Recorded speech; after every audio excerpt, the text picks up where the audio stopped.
Gusto mo bang maging updated sa balita at mapasaya ang inyong araw? I-scan ang inyong mga Digibox at hanapin ang Highland TV. Ang aming channel nakadepende sa inyong lokasyon. Para naman sa mga gumagamit ng free TV o digital smart TV, iposisyon ang inyong antena sa labas ng bahay at hanapin ang Channel 44. Pwede rin kaming subaybayan live sa Regional News Group Luzon Facebook page at RNG Luzon YouTube channel. Araw-araw tumutok para sa mga balita, latest updates at kulitan tuwing umaga. Recount the narratives that matter with these simple steps. Rescan your Digiboxes and look for Highland TV on the list. Make sure to reposition your antennas for those watching through digital smart TVs. Catch us beyond the screen through our social media platforms on the Regional News Group Luzon Facebook page and RNG Luzon YouTube channel. So hit that notification bell for more updates.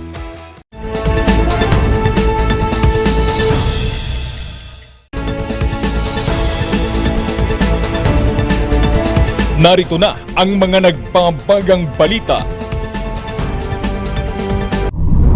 Sasakyan nahulog sa bangin sa Atok Benguet. Driver nakaligtas. Mas mahigpit na opensiba kontra NPA sa Hilagang Luzon, tiniyak. Burnham Park Rehab nakabinbin. Batanes bukas na sa turismo.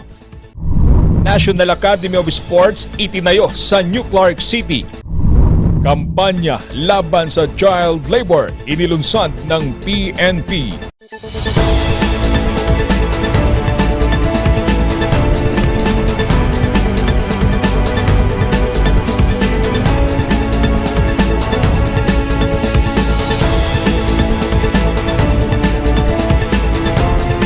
Mula sa Highland TV News Center Baguio, ito ang Luzon Headlines.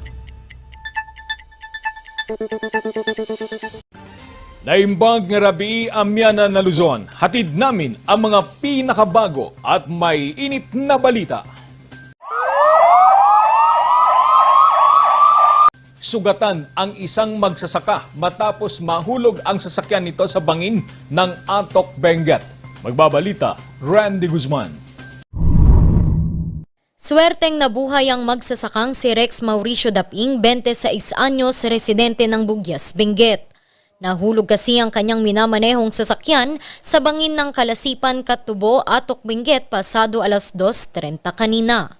Itong ating driver, galing siya sa La Trinidad at papunta siya sa Bugyas, Benguet, at nang marating niya yung bahagi ng KM59 sa Katubo, Atok, Benguet, madulas yung kanyang sinasakyan dahil nasa madulas yung kalsada, dahil sa patuloy na pag-ulan, nadulas yung gulong ng kanyang sasakyan at nawalan siya ng kontrol. Dahil doon, nag-encroach siya doon sa opposite side ng linya at bumangga pa siya sa barrier na nagtuloy-tuloy naman sa kanyang pagkakahulog sa isang bangin na medyo ang ating estimate is 200 meters ang lalim. Nai-report ng mga concerned citizens sa Atok Municipal Police Station ang aksidente kaya mabilis na narespondihan. Kasalukuyang ginagamot ang driver sa Atok District Hospital. Patuloy naman ang retrieval operation sa kanyang sasakyan. Alam natin sa ating mga driver na maging maingat sa pagmamaneho, lalo't ngayon napansin natin tuloy-tuloy yung pag-ulan. Dapat siguraduhin natin na handa ang ating katawan sa pagdadrive at nasa kondisyon din na. Wasan din daw ang pagpapatakbo ng mabilis at panatilihin ang pagiging alerto. Randy Guzman para sa Luzon Headlines. Bilang suporta sa kampanya laban sa child labor, isang programa ang inilunsad ng bagong hepe ng PNP. Mabilis naman itong tinugunan ng mga lokal na puwersa ng PNP sa iba't ibang bahagi ng bansa. Yan at iba pang balita, hatid ni Charles Limon. I raise my hand for a world without child labor. I call on everyone to join this hashtag Raise Your Hand for Kids Challenge ahead of the 5th Global Conference for the Elimination of Child Labor. Sa pangunguna ni OIC PNP Chief Police Lieutenant General Vicente Danao, inilunsad ang hashtag Raise Your Hand for Kid Challenge. Simple lamang ang kampanya. Una, guhitan ng smiley face ang palad. Magpakuha ng litrato o kumuha ng selfie at itaas ang kamay. Kasunod nito ay i-post sa social media at dagdagan ng hashtag #RaiseYourHandForKids. Agad itong tinugunan ng iba't ibang PNP unit sa bansa, kabilang dito ang mga pulis ng Santo Tomas, La Union. Sa Mangaldan, Pangasinan naman, ikinakampanya ng mga pulis ng bayan ang proteksyon ng mga kabataan laban sa CPP-NPA. Sa kanilang post, binalaan ang kabataan na huwag magpapalinlang sa mga panliligaw ng mga rebeldeng grupo. Sa Ilocos Norte, tumindig ang kabataan kontra droga at terorismo para ihayag ang suporta sa ROTC. Let us support ROTC. ROTC inculcates discipline and good leadership. Say yes to ROTC. Protect and defend oneself as the need arises. Yes to ROTC. The youth needs a lifetime of character building and experience. Yes to Yellow Patch. We an ROTC College officer support ROTC. Charles Nicolimon para sa Luzon Headlines. Unti-unti na raw natitiyak ng Armed Forces of the Philippines ang pagtatapos ng insurhensiya sa Hilagang Luzon dahil sa serye ng mga operasyon laban sa CPP-NPA. Magbabalik sa report, Charles Limon. Unti-unti na raw nakikita ng militar ang panalo laban sa insurhensya sa Northern Luzon. Ayon sa AFP, malaki ang naging epekto ng mga serye ng operasyon laban sa mga rebelde. Division ang hawak ng NOLCOM, and we have witnessed just the past months the successes of our troops in the field. Walang tigilo, araw-araw we receive reports at the General Headquarters reporting how we have continuously dismantled the guerrilla fronts. At mabibilang na siguro yung mga linggo that we will finally put an end to this 50 years na problema natin of insurgency. Malaki rin anya ang naging kontribusyon ng National Task Force to End Local Communist Armed Conflict sa pagkamit ng kapayapaan sa Northern Luzon sa pagdiriwang ng ika-41 anibersaryo ng 5th Infantry Division na sumasakop sa Cordillera Region, Ilocos Norte at buong Region 2, ibinandera nila ang kanilang ambag laban sa insurhensya. This indoctrination resulted in the confiscation and recovery of 264 anti-personnel mines, 234 high-powered and 115 low-powered firearms, and the discovery of 55 enemy hideouts through the help of the former rebels and the residents. We are celebrating 41 years of serving the people and continuing effort of transforming the communities in a culture of peace. Sa kampanya kasi ng militar sa Cagayan Valley at Cordillera laban sa CPP-NPA, aabot na sa 4 na mga high-ranking officers ng mga rebelde ang napatay ngayong taon at nakapagpuksa sa 4 na guerrilla fronts sa Cagayan. Aabot din sa 117 na mga barangay ang pinalaya ng militar mula sa impluensya ng mga rebelde sa pamamagitan ng NTF-ELCAC at pagsuko ng mga CPP-NPA sympathizers sa lambak ng Cagayan. Alam niyo po, napakalaking tulong ang whole of nation approach na ating ginagawa ngayon because kami ng mga sundalo at kapulisan, we can focus now on what we are expected to do. Nung nakaraan mo kasi, practically, ang sundalo ay nagiging teacher, nagiging doktor, naging engineer. At kung ano-ano lang ginagawa ng sundalo, perhaps reducing the time in going after the insurgents. Ngayon lang ito nangyari na nakafocus na ho kami sa aming trabaho. Katuwang ng 5th Infantry Division ang 7th Infantry Division sa gyera kontra insurhensya sa Northern Luzon. Charles Nicolimon para sa Luzon Headlines.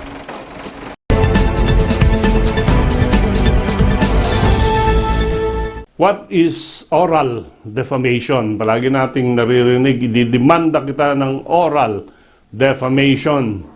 Article 358 of Republic Act 3815, otherwise known as the Revised Penal Code, penalizes the crime of slander, or more popularly known as oral defamation. No? Ang punishment ng oral defamation is arresto mayor in its maximum period to prison correctional in its minimum period, up to 6 years din ito, more or less. And if it is so serious and insulting, the penalty shall be increased by a fine not exceeding 20,000 pesos. Meron tayong Supreme Court decision sa Ramos versus People. Sabi ni Justice Bernabe, may mga elemento ang oral defamation. One, pag ikaw ay nagsalita against somebody else, ito yung magiging oral defamation kung present itong mga elements na ito. Number one, there must be an imputation of a crime, vice, defect, whether it is real or imaginary, or any act, omission, status, or circumstance. So, pag nag-aaway kayo ng kapitbahay mo at sinabi mong trespasser siya, that is imputation of a crime to trespass dwelling. So, yun yung sinasabi niya. Or magnanakaw ka, or taga-gobyerno yung kapitbahay mo, sinabi mong corrupt ka. No? So, that is imputation of a crime. Another element is it is made orally, no? Made orally through words spoken, no? Pag sinulat, hindi 'yon slander or oral defamation. It becomes libel, no? So nag-aaway kayo, sinabi mo orally, you are a corrupt government official. Ayan, oral. Sabi mo. The third element is it must be done publicly. No? Publicly, meaning hindi lang kayong dalawa ang nakakarinig ng inyong usapan at it is in the presence of a third person or other person. So, to be public, there must be other persons, whether you know them or strangers. And then, of course, it is directed to a person, whether natural or juridical or living or dead. So pag sinabi mo sa kapitbahay mo, namana mo yung tatay mong corrupt, napatay na yung tatay niya, that is still oral defamation, kahit patay na yung tatay na nire-refer. And the last element is it causes dishonor, discredit, or contempt of the person defamed. So, ayan, nasisira yung reputasyon, yung honor ng taong pinagsalitaan mo. Note, however, the Supreme Court decision na yung word na PI or putang ina does not constitute slander or oral defamation because it is a mere expression. So, pag minura ka ng ganon, PI mo, without saying PI mo, magnanakaw ka, PI mo, prostitute ka, then that becomes oral defamation. Pero pag PI lang ang sinabi niya, that cannot be considered as oral defamation.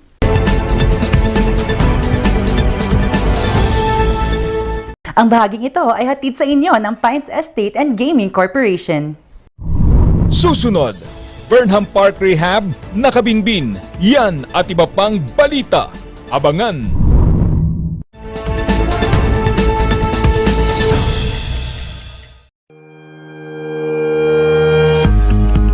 The Baguio Country Club, the first and only 5-star mountain resort in the Philippines, is fully equipped and ready to welcome you back. The club has thoroughly worked on adapting to the new normal. The usage of any of the facilities and amenities of the club is governed with specific rules, regulations, and procedures in accordance to the medical, physical distancing, and disinfecting protocols. And as you return back here to your second home and make new memories with us, we assure you that at the Baguio Country Club, you do not have to worry because we can assure you that the club continuously puts great importance to the health, safety, and wellness of its members, guests, and employees. Coronavirus. Dahil dito, may mga bagay na hindi mo na magagawa.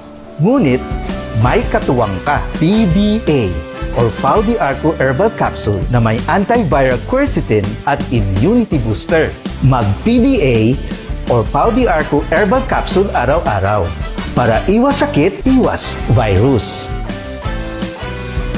PDA. Proteksyon, depensa, alay sa kalusugan. PDA or Pau de Arco Herbal Capsule is available in all leading drugstores nationwide. Another quality product of Aldrich Corporation.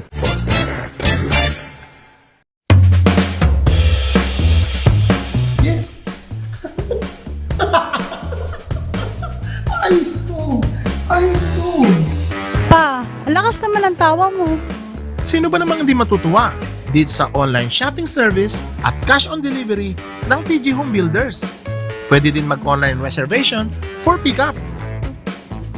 Pa, ano yung sinasabi mo? Ma, mapapakabitan na natin ng tiles ang bahay natin.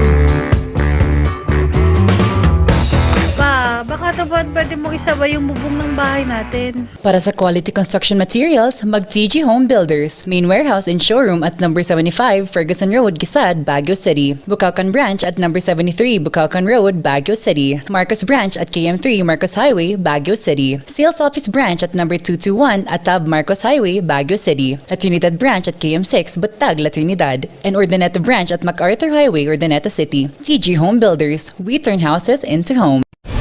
Narito ang ilang tag-initipid tips na pwedeng gawin ng hindi nahihirapan at nananatiling komportable sa pang-araw-araw na pamumuhay.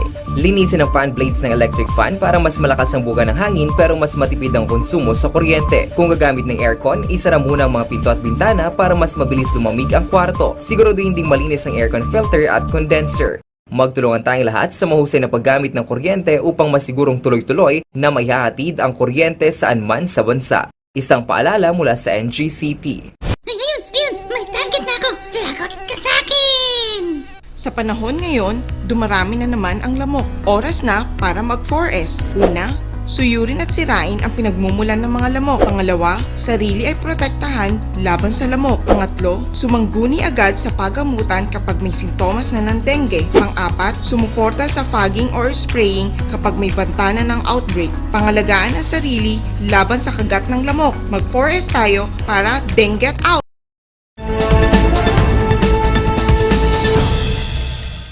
Nakabinbin muna ang plano para sa rehabilitasyon ng Burnham Park. Ito'y dahil hindi pa kayang pondohan ng KEZA.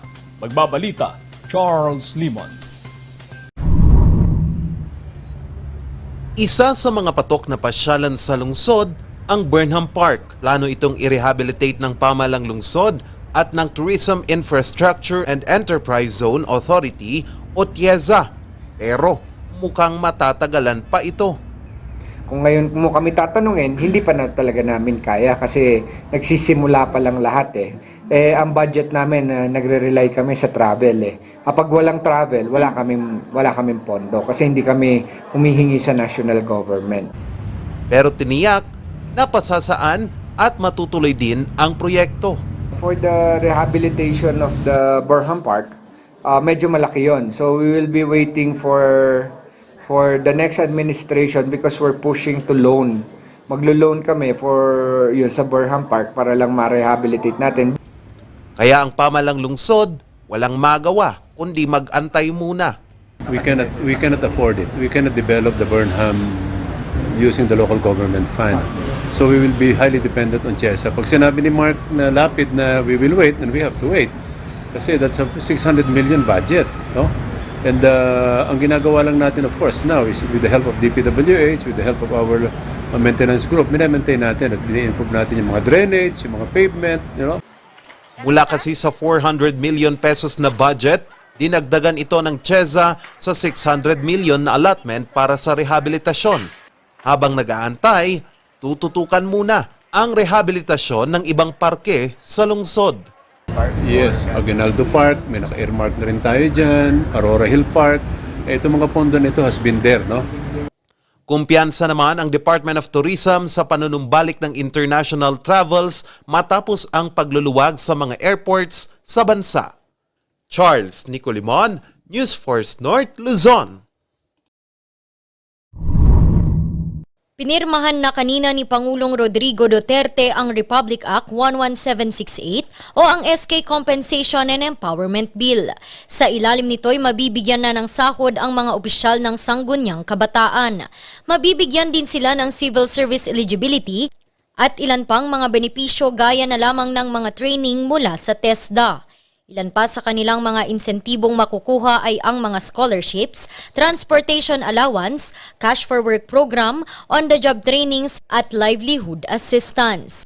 Our clamor before na sana mayroon din pong honoraria yung ating mga SK Kagawads and treasurer and secretary kasi the reason behind yung wala silang honoraria before was to inculcate yung spirit of volunteerism, but in the long run na napatupad po itong RA 10742, nakita din po natin yung kahalagahan din po ng pag-receive po ng ating mga ibang officials kahit konting honoraria lang po for their efforts din po, ma'am. Pero para raw sa mga uupong SK Treasurer, kinakailangan sila ay nakapagtapos o kaya naman ay kumukuha ng mga kursong may kinalaman sa financial management. More effective to be more effective in terms of their functions as treasurer kasi alam po natin pera po yung hinahawakan nila.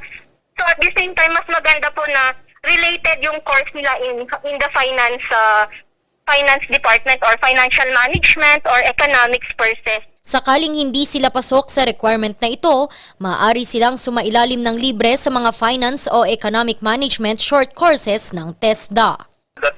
This is not only about the money or the monetary compensation sa kanila buwan-buwan, pero ito din is a way to empower. Kaya nga ang bagong batas na ito, this is to empower further, strengthening the RA 10742. So I hope na mas madami ang mga youth na magiging interesado maging SK at I believe na wala na magiging vacant na SK position sa Baguio. Hindi pa masagot ng DILG kung maging ang mga kasalukuyang SK ay kabilang sa saklaw ng naturang batas o para lamang ito sa susunod na mga bagong opisyal na SK. Randy Guzman para sa Luzon Headlines. Matapos ang 2 taon, binuksan na ng pamahalang panlalawigan ng Batanes ang turismo sa isla. Iba't ibang protocols para sa pagpasok ipinaalala. Magbabalita, Charles Limon. Simula noong Linggo, opisyal nang binuksan ang isla ng Batanes sa mga turista. Ang magandang balita, may bagong alok ang Department of Tourism ng Batanes. Po, ay inaayos natin ngayon ang cultural tourism nila. At para po ma-enhance ang dating pinupuntahan ng mga tao doon, hindi lang po ang landscapes and seascapes. Kaya gusto natin i-introduce ang kultura, pagkain, kanta, sayaw, at ang dialect ng mga Batanes. Ayon sa Department of Tourism, dagdag atraksyon ito sa isla. Kaya naman, hinihikayat ang mga lokal at international tourists na ito'y pasyalan. Yes, as we said, if in your lifetime you are able to save, then please go see Batanes. Kahit yung Batan Island lang, because it's really different and the culture is very much intact. Ayon sa pamahalang panlalawigan, lilimitahan lamang nila sa 50 ang papasok ng mga turista kada linggo. Magtatagal ito hanggang sa ika-30 ng Hunyo. Papayagan lang makapasok ang mga turista sa mga DOT-accredited tour operators. Kakailanganin lang ang vaccination card, aprobadong S-Pass at Certificate of Acceptance kapag naipasa na ang mga nasabing requirements. Hindi muna tatanggapin ang mga turistang 5 years old and below, mga hindi fully vaccinated at mga hindi bakunado. Kaugnay nito, nag-umpisa na ang Philippine Airlines ng flights mula Metro Manila papuntang Basco, Batanes. Inaasahang makakatulong ito sa paghihikayat ng mga turista. Charles Nicolimon para sa Luzon Headlines. National Academy of Sports itinayo sa New Clark City. Ang kwento, susunod na.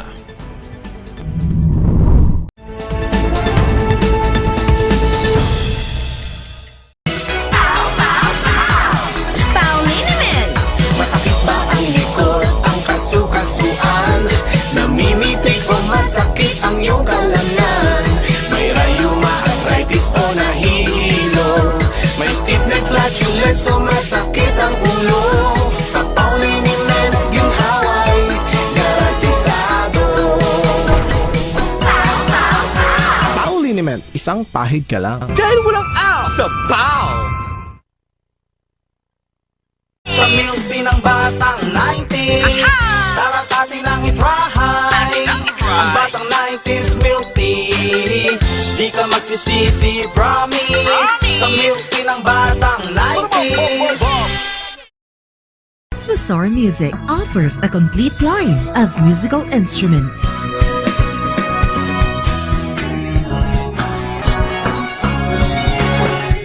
Mazar Music, Baguio's pioneer in online music and art lessons.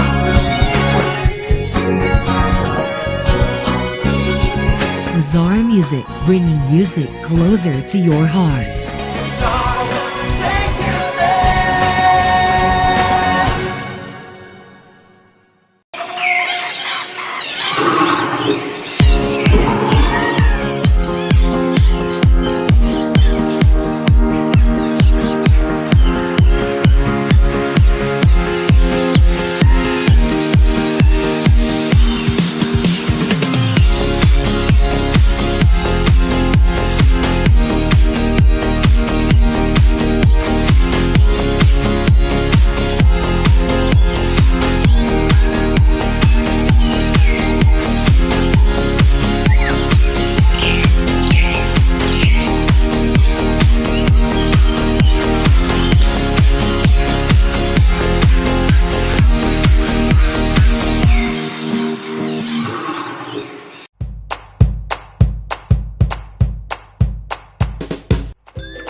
Best sellers that we have are the pork sisig, sizzling liempo, quarter leg, and then we have the sizzling beef pares as well.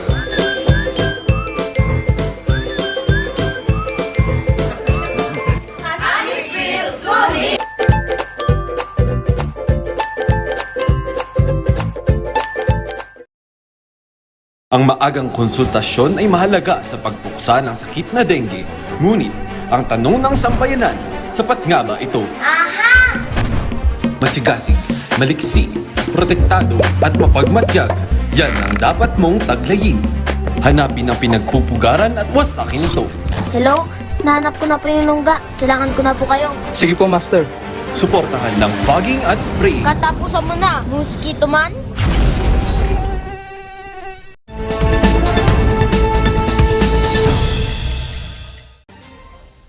Sa balitang pampalakasan para mas matiyak ang panalo ng Pinas sa mga international competition, itinayo sa New Clark City ang National Academy of Sports. Ang kwento hatid ni Randy Guzman. Patuloy na humahakot ng mga medalya ang mga atletang Pinoy sa 31st Southeast Asian Games 2022 na ginaganap sa Vietnam. Nasa ikatlong pwesto na ang Pilipinas sa medal tally. Ayon sa Bases Conversion Development Authority, ang tagumpay ng mga atletang Pinoy ang nagsisilbing inspirasyon para pagandahin ang mga sports facilities sa New Clark City. Katunayan, bubuksan na ang National Academy of Sports. A training area for all of future Olympians in the country. So we start from a very tender young age. They will become scholars, so they will not just develop their skills in sports, but also they will become, future leaders. They will have future employment because of the education that they will get. So that is the aim of the academy. It's like your Philippine Military Academy. It's become your Ivy League school for our uniformed personnel. So for sports, nandyan yung National Academy of Sports. And the intention is to open that by this year, already in July. It will be face-to-face. So there's about 150 students, scholars who are already on board. And we're very excited for it. So we're on track when it comes to the development. Magagamit din ng mga estudyanteng ito ang mga pasilidad na itinayo at ginamit noong SEA Games 2019. Gaya na lamang ng FINA-accredited Olympic swimming pool at free diving pool. Very deep kasi the swimmers swim faster on deep water. So ang standard is between 2.5 to 3 meters. So medyo nagmamadali kami, instead of sloping, normally ginagawa ng slope tapos flat sa gitna. Ito diretso. Diretsong 3 meters all throughout. Tapos 50 meters long, actually 51 kasi meron tayong floating bulkhead na pwedeng i-move to make it 25-25. May lalim namang 5 meters ang pool para sa free diving. Mayroon ding pasilidad para sa mga batang nais na magsanay. Itong mga harnesses, para kapag bata ka or younger, they can teach you how to do your flips, your routines ng naka-harness. So the track here, the track outside, and on the competition are all the same. The feel, the texture, the environment, all the same. Kumpleto rin ang mga world-class gym equipment. Ilan lamang yan sa mga ipinagmamalaking world-class sporting facilities ng MTD Philippines na siyang namamahala sa mga ito. For the Tokyo 2020 Olympics, which was moved to 2022, there's a team that came here and actually trained here for 2 weeks so that they're acclimatized before heading to Japan. And they're very much happy with the facilities. During the SEA Games, swimmers and athletes for track and field were saying that this is better than some of the other areas that they have competed in. Umaasa silang malaki ang maiaambag ng New Clark City at National Sports Academy sa mga kasalukuyan at mga sisibol pang mga atletang Pilipino. Randy Guzman para sa Luzon Headlines. At yan ang mga balitang nakalap ngayong araw. Maraming salamat at muli, magandang gabi po sa ating lahat.